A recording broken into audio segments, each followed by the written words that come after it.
സാഹിത്യ നഗരത്തിൻ്റെ എനിക്കത് പറഞ്ഞറിയിക്കാൻ പറ്റില്ല ശരിക്ക്. രണ്ട് തരത്തിലാണ്. ഒന്ന്, കിട്ടുമെന്ന പ്രതീക്ഷ എനിക്ക് 100%. എല്ലാവരും ചോദിക്കാറുണ്ട് എങ്ങനെയാണ്. അല്ല, എനിക്ക് എന്താ വെച്ചാൽ കോഴിക്കോടിന് അർഹതയുണ്ട്, അങ്ങനെ അതുകൊണ്ടാണ്. അല്ലാതെ നമ്മൾ ചെയ്ത കാര്യങ്ങളെല്ലാം ചെയ്തു എന്നതുകൊണ്ടല്ല. കോഴിക്കോടിന് അതിന് അർഹതയുണ്ടെന്നും അതിനെ നന്നായി പ്രൊജക്റ്റ് ചെയ്യാൻ കോഴിക്കോട്ടെ എല്ലാ പത്രമാധ്യമങ്ങളും, എല്ലാ സംഘടനകളും, കക്ഷി രാഷ്ട്രീയ ഭേദമന്യേ എല്ലാവരും അതിൽ ഒരുമിച്ച് നിന്നു. അതുകൊണ്ടുണ്ടാവുന്ന, അപ്പോൾ നമ്മൾ ഓരോ ബിഡ് ഡോക്യുമെൻ്റ് തയ്യാറാക്കുമ്പോഴും അത് പൂരിപ്പിക്കുമ്പോഴൊക്കെ നമുക്കുണ്ടാവുന്നൊരു അഭിമാനമുണ്ട് നമ്മളെക്കുറിച്ച്. ശരിക്കും പറയുകയാണെങ്കിൽ അപ്പോൾ നമ്മുടെ ഒരു ഗതകാല സ്മരണ എന്നൊക്കെ നമ്മൾ പറയില്ലേ, അങ്ങനെ നശിച്ചു പോയ, നഷ്ടപ്പെട്ടു പോയ ഒത്തിരി നല്ല സംസ്കാരങ്ങളുടെ തിരിച്ചു വരവ് നമ്മൾ സ്വപ്നം കാണുകയാണ്. നമ്മുടെ നഗരത്തെ നമ്മൾ പിന്നോട്ട് പോയിട്ട് നോക്കിക്കാണുകയാണ്. ആ അവസരം കിട്ടിയപ്പോഴാണ് എന്തുമാത്രം സാംസ്കാരികമായ അല്ലെങ്കിൽ പരമ്പരാഗതമായിട്ടുള്ള പാരമ്പര്യമുള്ള വൈവിധ്യമുള്ള വളരെ ശ്രേഷ്ഠമായ സ്വഭാവ ഗുണങ്ങളുള്ള ഒരുപാട് ഗവേഷണമൊക്കെ ആവശ്യം വന്നു. കുറച്ച് ഗവേഷണം ആവശ്യം വന്നിരുന്നു ശരിക്കും. പലരുടെയും സഹായങ്ങൾ തേടേണ്ടി വന്നിരുന്നു. പല പുസ്തകങ്ങൾ വായിക്കേണ്ടി വന്നിരുന്നു ഈ അറിവിൻ്റെ പിന്നിലേക്ക് പോകാനായിട്ട്.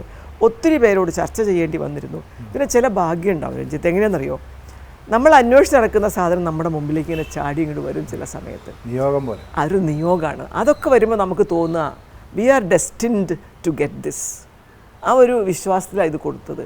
പിന്നെ നമുക്ക് എല്ലാ തരത്തിലും മുഖ്യമന്ത്രിയുടെ ഓഫീസ് മുതൽ നമ്മുടെ തദ്ദേശ സ്വയംഭരണ വകുപ്പ് മന്ത്രിയുടെ പ്രത്യേകമായിട്ടുള്ള താല്പര്യങ്ങൾ, അതുപോലെ നമ്മുടെ മുരളീധരൻ മിനിസ്റ്ററുടെ അദ്ദേഹത്തിൻ്റെ താല്പര്യം, അദ്ദേഹത്തിൻ്റെയൊക്കെ ഒരു വളരെയേറെ നമ്മളെ പിന്തുണയ്ക്കുന്ന രീതിയിലുള്ള നല്ല കമൻറ്റുകളും അതുപോലുള്ള സഹായവും അങ്ങനെ കുറേ അനുകൂല ഘടകങ്ങൾ വന്നു ഭവിച്ചു. അപ്പോൾ ഞാൻ 100% വിശ്വസിച്ചു നമുക്ക് കിട്ടുന്നു. എനിക്ക് കിട്ടില്ല എന്നതിനെക്കുറിച്ച് യാതൊരു ബോധം ഒരിക്കലും ഉണ്ടായില്ല. അപ്പോൾ ഓഗസ്റ്റിലും ജൂലൈയിലും റിസൾട്ട് വരും എന്നൊക്കെ ഇവിടെ പലരും പറഞ്ഞിരുന്നു. അത് വരാതിരുന്നപ്പോൾ പലരും എൻ്റെ പുറകിൽ പരിഹസിച്ചിരുന്നു. അത്രേ, ഞാൻ കേട്ടില്ല, നന്നായില്ലേ കേട്ടാ സങ്കടം വരില്ലേ. ഉണ്ടാവാ തുടങ്ങിയിരുന്നു ഇവിടെ പലരും.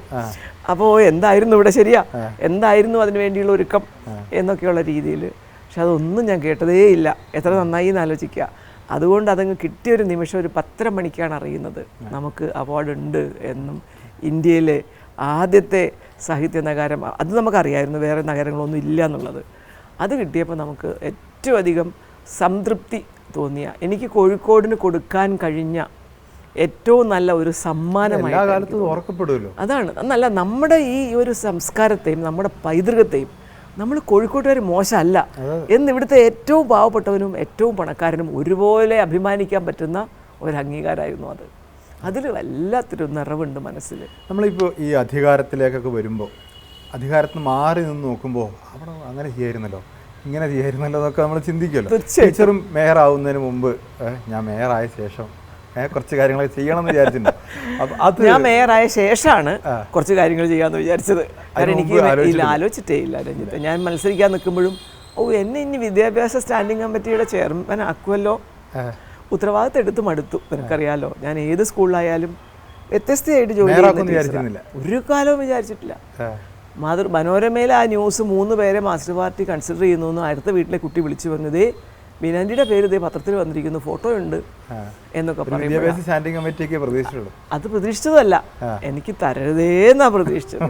ഒരു സാധാ കൗൺസിലറായിട്ട് എൻ്റെ വാർഡിൽ, നല്ല മനുഷ്യരുള്ള എൻ്റെ വാർഡിൽ നടന്ന് അവിടുത്തെ ചെറുപ്പക്കാർക്കും പ്രായമുള്ളവർക്കും വയ്യാത്തവർക്കും ഒക്കെ ഒരു ആലംബമായിട്ട് പ്രവർത്തിക്കണം എന്നൊരു തരത്തിലൊരു ഒരു സന്യാസ ജീവിതം പോലെയായിരുന്നു ഞാൻ ആ കൗൺസിലർഷിപ്പിനെ മത്സരിച്ച് തുടങ്ങിയപ്പോൾ കണ്ടുകൊണ്ടിരുന്നത്. എൻ്റെ മനസ്സ് സങ്കല്പിച്ചു. സാധാരണ ചില ആൾക്കാർ നമ്മളിങ്ങനെ ഒരു റിട്ടയർമെൻറ്റ് ലൈഫിൽ എന്തെങ്കിലും ചെയ്യണമല്ലോ, അങ്ങനെയായിരിക്കും. എനിക്ക് എത്ര കാര്യങ്ങൾ ചെയ്യാനുണ്ട്, വായിച്ചേ തീരുന്നില്ല.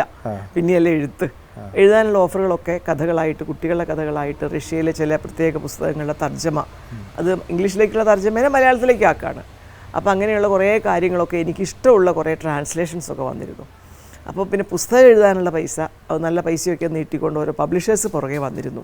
അപ്പോൾ എനിക്ക് ഒത്തിരി ചോയ്സ് ഉണ്ടായിരുന്നു. അതുകൊണ്ട് തന്നെ ഒന്നും ചെയ്യാനില്ല എന്നുള്ളത് തന്നെ അലട്ടിയില്ല.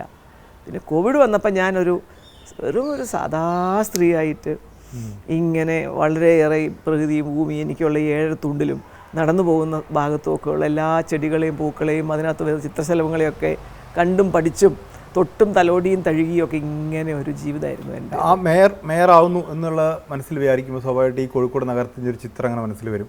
അവിടെ ചെയ്യേണ്ട കുറേ കാര്യങ്ങളെക്കുറിച്ച് ആലോചിക്കും. അതിൽ എന്തെങ്കിലും ചെയ്യാൻ പറ്റാതെ പോയത് ചെയ്ത കാര്യങ്ങൾ പറഞ്ഞു? ബാത്റൂംസ് ഞാൻ കയറിയ ഉടനെ പറഞ്ഞത് സ്ത്രീകൾക്ക് ശരിക്കും ആ സൗകര്യം ഇല്ലല്ലോ, അതുകൊണ്ട് ശുചിമുറികൾ നമ്മൾ കുറച്ചുകൂടി ഉണ്ടാക്കണം എന്നുള്ള ചിന്തയുണ്ടായിരുന്നു. അത് വാസ്തവത്തിൽ വിചാരിച്ചതുപോലെ.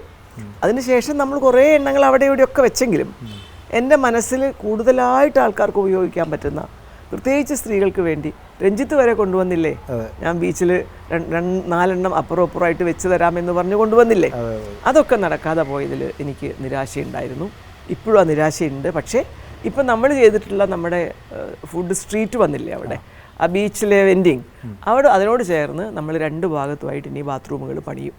അപ്പോൾ ആ ഒരു സങ്കടം തീർന്നത് 5 കൊല്ലം കഴിഞ്ഞിട്ടാണെന്ന് മാത്രം. അതാണ് ഉണ്ടായ ഒരു സങ്കടം. പിന്നെ ടീച്ചർ ഭയപ്പെട്ടൊരു പ്രധാനപ്പെട്ട കാര്യം എന്ന് പറയുന്നത് ഒരു പിൻസീറ്റ് ഡ്രൈവിങ്ങിനെ കുറിച്ച് 5 വർഷം മുമ്പ് ഒരു ഇൻ്റർവ്യൂവിൽ ചോദിച്ചിരുന്നു. ഒരു പിൻസീറ്റ് ഡ്രൈവിംഗ് ഭയപ്പെട്ടിരുന്നു. ഒരു കണ്ണൂരിട്ടുന്ന ഒരു പാർട്ടി സെക്രട്ടറി, കുറച്ച് ഏരിയ കമ്മിറ്റി അംഗങ്ങൾ. എന്നോട് അവരാരും കണ്ണുരുട്ടിയില്ല. അതെനിക്ക് തോന്നുന്നു എന്താണെന്ന് എനിക്ക് അറിഞ്ഞുകൂടാ, ഞാനൊരു അവസരം കൊടുക്കാത്തതുകൊണ്ടാവും. കണ്ണുരുട്ടുവോ അല്ലെങ്കിൽ അധികാരത്തിൻ്റെ സ്വരത്തിൽ സംസാരിക്കുകയോ അങ്ങനെയൊന്നും എന്നോട് ആരും ചെയ്തിട്ടില്ല ശരിക്കും. പക്ഷേ ചില കാര്യങ്ങളിലൊക്കെ അഭിപ്രായ വ്യത്യാസങ്ങളുള്ളത് മാത്രമല്ല, നിസ്സംഗത കാണിക്കുമ്പോൾ ഞാൻ വളരെ വിഷമിച്ചിട്ടുണ്ടായിരുന്നു. നല്ല കാര്യങ്ങളാണ് എന്ന രീതിയിൽ തോന്നിയത് നമ്മളിങ്ങനെ പറയുമ്പോൾ ഒരു ഗൗരവം തരുന്നില്ല ഇതിനാരും. അപ്പോൾ ഞാനിങ്ങനെ ആലോചിക്കും, അതെന്തുകൊണ്ടായിരിക്കും അങ്ങനെ? വലിയൊരു കാര്യമല്ലേ പറയണത്, അതൊക്കെ നടപ്പാക്കേണ്ടതാണെന്നൊരു തോന്നലുണ്ടായിരുന്നു. പക്ഷേ ഇപ്പം എനിക്ക് വിഷമില്ല രഞ്ജിത്ത്. എന്താണെന്ന് വെച്ചാൽ അത്രയേറെ കാര്യങ്ങൾ വേറെ നടപ്പിലാക്കാൻ സാധിച്ചു എന്നുള്ളതാണ്.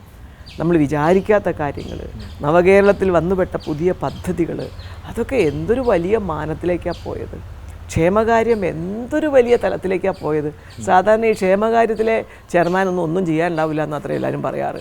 ദിവാരേട്ടൻ എന്ന് പറഞ്ഞ ഇത്രയും വെറ്ററൻ പൊളിറ്റീഷ്യൻ, ഞാൻ അയാൾ അതാ പറയാം, അങ്ങനെയുള്ള ഒരാൾ, ഞങ്ങളുടെ ഏറ്റവും സീനിയർ ആയിട്ടുള്ളൊരു കൗൺസിലർ, അദ്ദേഹത്തെ അത് അതിമനോഹരമായി കൊണ്ടുപോകാനും വ്യത്യസ്തമായ രീതിയിൽ അതെല്ലാം നമ്മൾ ഒരുമിച്ച് നിന്നിരുന്നു. ദിവാരേട്ടൻ എന്തൊരു പ്രോജക്റ്റ് പറയുമ്പോഴും അതിനകത്ത് ഒരുമിച്ച് നിൽക്കാൻ നമുക്ക് സാധിച്ചിരുന്നു.